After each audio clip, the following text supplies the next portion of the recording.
mjumbe wa baraza kuu ukanda ya Pwani, ni mjumbe wa baraza kuu mkoa wa Dar es Salaam. Wajumbe wa baraza kuu wote ambao wanatambuliwa na msajili, mimi ndio mwenyeji wao.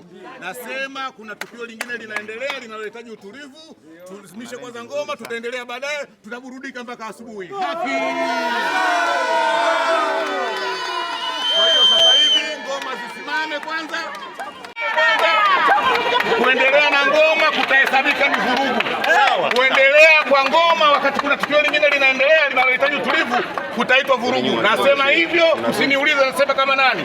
Kama mjumbe wa baraza kuu mkoa wa Dar es Salaam, mwenyeji wa eneo hili. Asante. Kutoka kwa wajumbe wa mkutano mkuu wa chama cha wananchi CUF Tanzania bara na Zanzibar. Yahusu ombi la kuitisha mkutano mkuu wa dharura.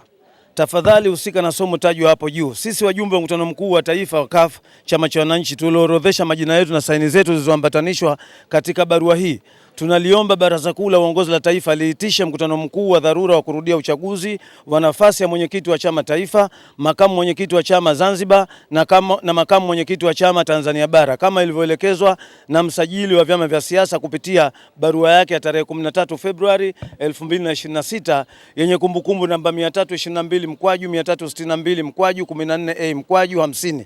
Ombi hili linatokana na msingi wa katiba yetu ya chama ibara 77(2) kwenye mabano na ibara 77(3) kwenye mabano, ambayo inaeleza kwamba kwanza ibara 77(2) na nukuu, mkutano mkuu wa dharura unaweza ukaitishwa na Baraza Kuu la Uongozi la Taifa endapo itatokea sababu muhimu na nzito itakayofanya ulazima wa kuitishwa kwa mkutano mkuu huo.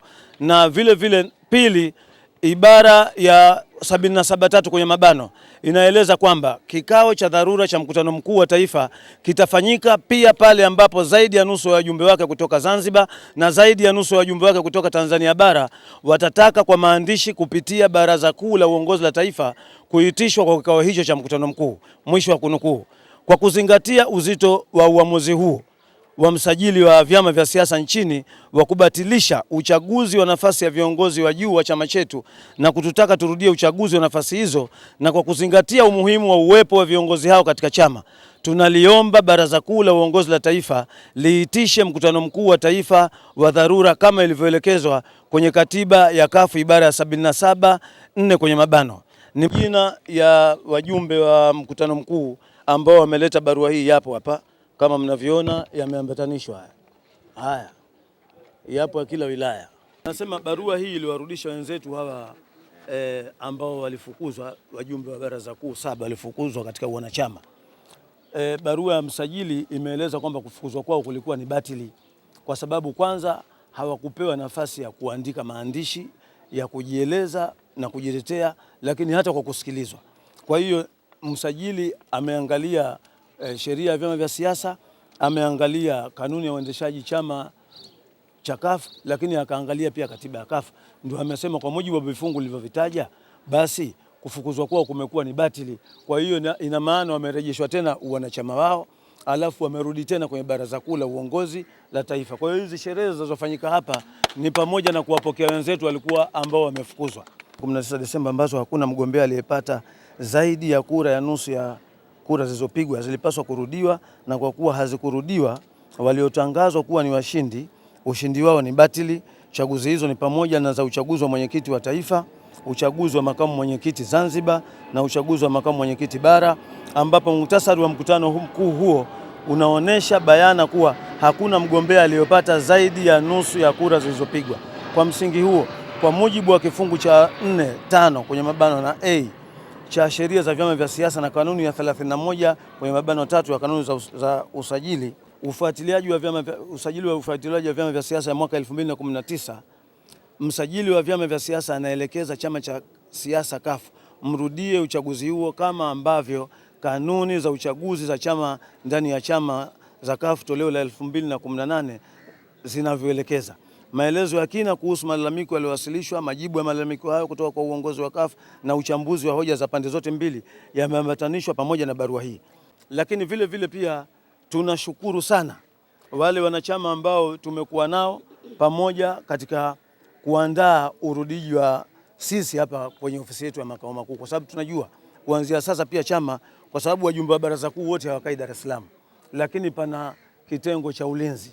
Wao ndio ambao pia tutakabidhiana baadhi ya majukumu ili kuona shughuli hapa hazisimami. Lakini tunaomba tu wale wenzetu ambao wajumbe wa mkutano mkuu popote walipo wajitayarishe kwamba baada ya hapa, wakati wowote, tumesema wajumbe wa baraza kuu walioko nje ya Dar es Salaam mpaka Ijumaa wao wameshafika hapa, ili tuweze sasa kujibu kiu ya wajumbe wa mkutano mkuu waliotaka kwamba baraza kuu liandae mkutano mkuu wa taifa kwa ajili ya kurudia uchaguzi. Kwa hiyo tuamini tutapata viongozi makini, viongozi wazuri ambao kwanza watafuata kanuni za uchaguzi.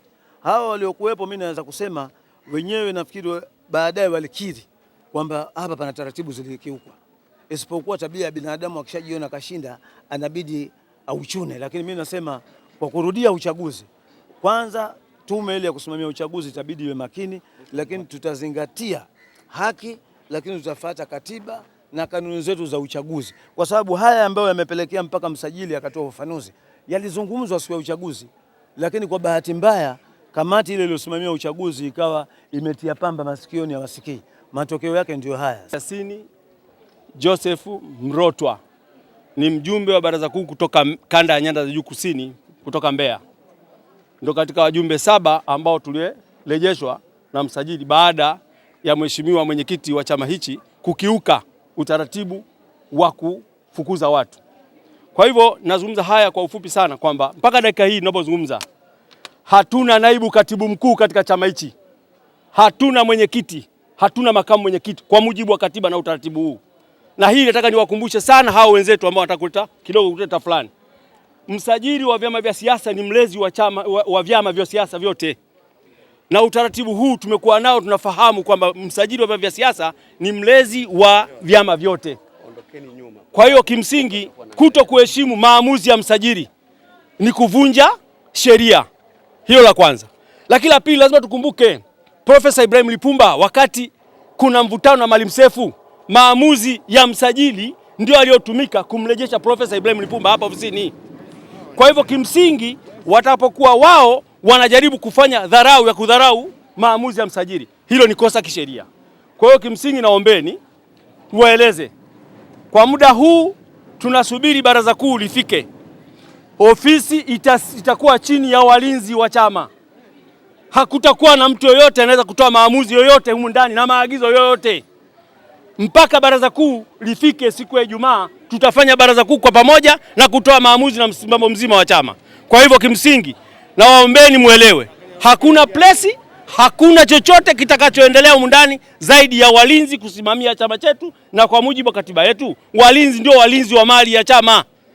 Huwezi kushinda uchaguzi na 36%.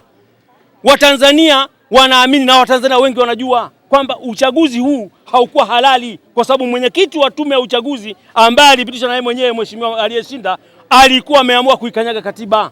Ndio aliyetufikisha hapa tulipofika leo. Huwezi kumpa ushindi mtu na 36%. Haiwezekani. Na wajumbe 7 wamendufukuza.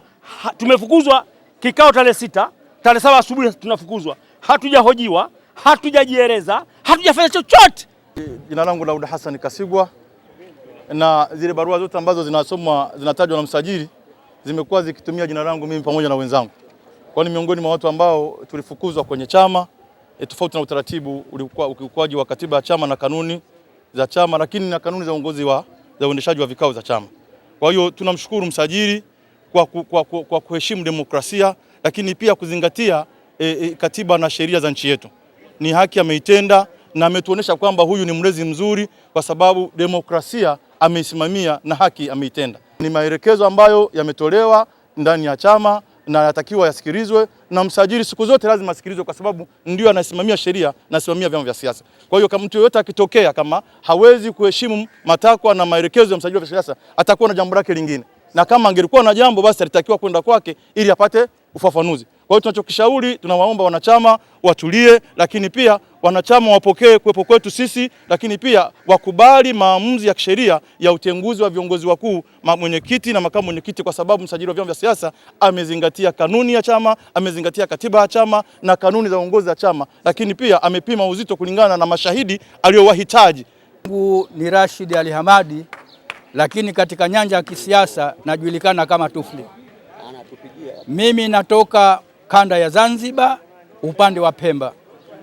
na mimi niseme kwamba ni miongoni mwa wale wajumbe ambao walifukuzwa kinyama kwenye baraza kuu la chama. Kwanza tumeupokea kwa furaha kubwa sana na kumwona msajili sasa yuko tayari kusimamia vyama vya siasa, kuona kwamba katiba zetu ambazo tumeziandika kwa mikono yetu na tukazipeleka kwake anazisimamia kilivyo. Kwa hiyo kwa hili mimi nasema kwamba msajili kwa kupongeza, na hili litakuwa ni funzo kwa vyama vingine vyenye tabia kama hii ya kukanyaga katiba zao wenyewe walizoziandika.